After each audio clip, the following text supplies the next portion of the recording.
welcome to another episode of the Mark and Mike Show. Unfortunately, Mike's not with us again because he still doesn't have his bike together and his arm still hurts.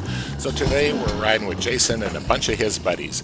We've also got my buddy David, who will be swapping bikes with me. I've brought my 250 SX and my 300 XC up for this ride, and David left his bike at home, so he's just going to be riding mine. We're going to be going back and forth. So here you can see I'm on the 300 XC, which is a lot of fun. Go ahead. And so here I'm switching to the 250 SX. And to make things even more confusing, I'm following Dave on his bike, not David on my bike. So back and forth, we'll switch that during the ride today. So one of the issues with this 250 is the suspension is a little bit stiff, being SX, and so you gotta ride it fast in order for it to handle well.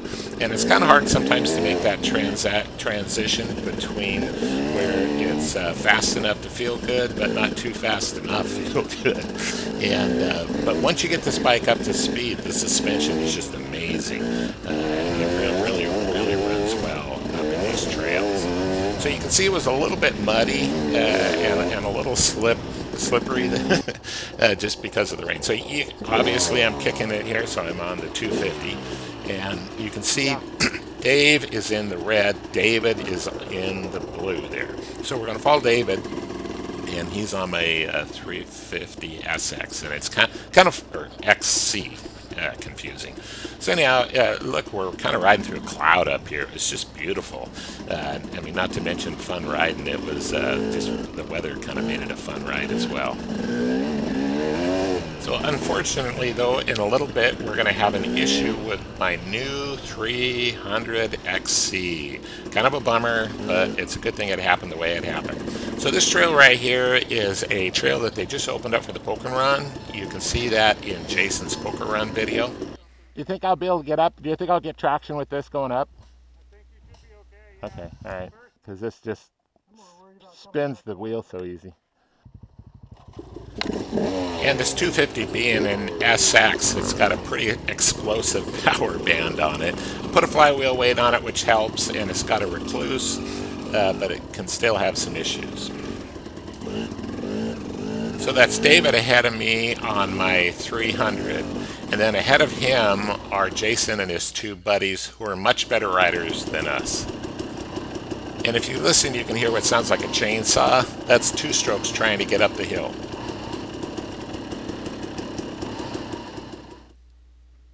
And a fair amount of time later, the four stroke's going to try to make it up, and you can hear it trying to make it up.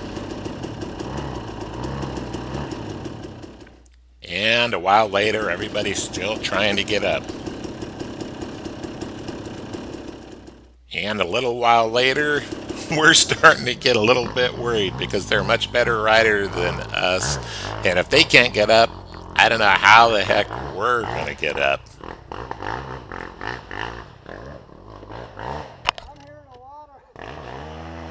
Yeah, I don't think I'm going to make it up. Well, he made it. Go ahead, give it a try. I'll try it. Worst case, you turn around. And I'm willing to give it a try. You know, with this many people, it's kind of hard to have an issue that's so bad that you can't get the bike out. But obviously, we know we're going to have problems since they were having so many problems getting up here.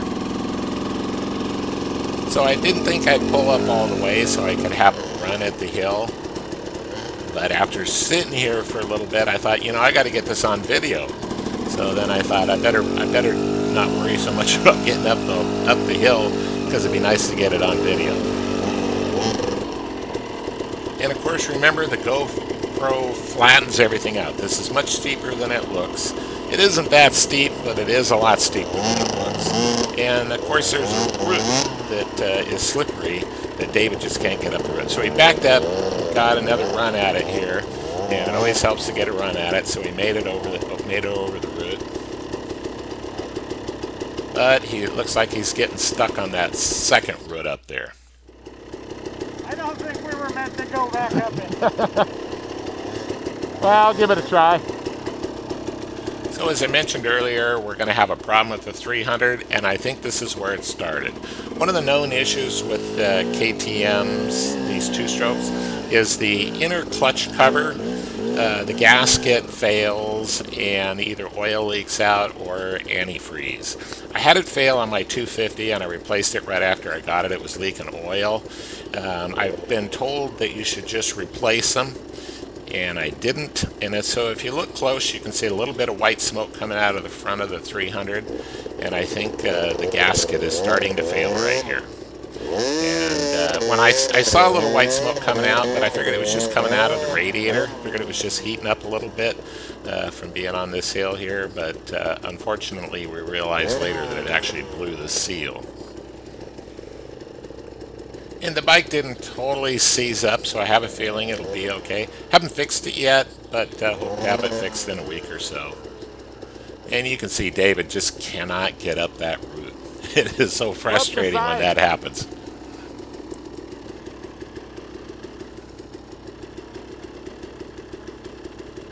So I'm going to give it a try here, and I'm thinking if I go up the side a little bit there, I can bypass the root, and it's actually going to work. I think one thing that really helped me here is the Rekluse, because I've got the Rekluse in this bike, and I'm not a big fan of the Rekluse, but I think it really helped out here on this hill, because I made it up and those guys had all kinds of problems. I think Dave was a little surprised that I made it. Yeah, I had to roll back and kind of launch a bit of a wheelie to get enough run to... I went over the side of it, which helped. The Rekluse actually helped on this one. Yeah.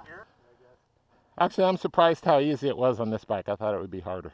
Yeah, you actually came up really smooth, and you're the only one so far to actually use clutch control to get your...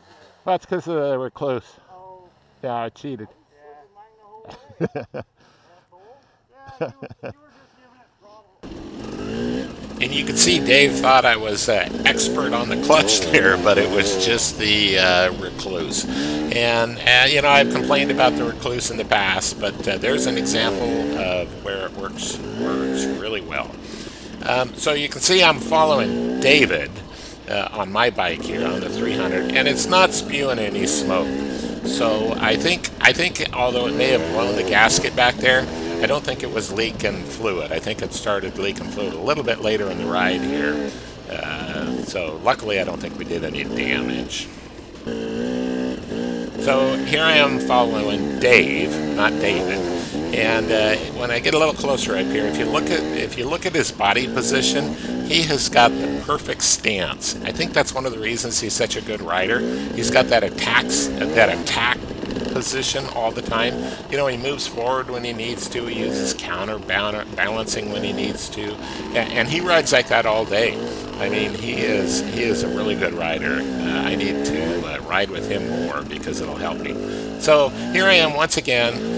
As I said earlier on the 250, you got to pick up a little speed to make it a little bit easier to ride. And here I'm just not going fast enough. I gotta make it through that position where you're going a little bit too slow to where you're going fast enough to where the bike handles well. Have you ever noticed how when something crazy happens on the bike, everything goes into slow motion? Well, here's where that happens.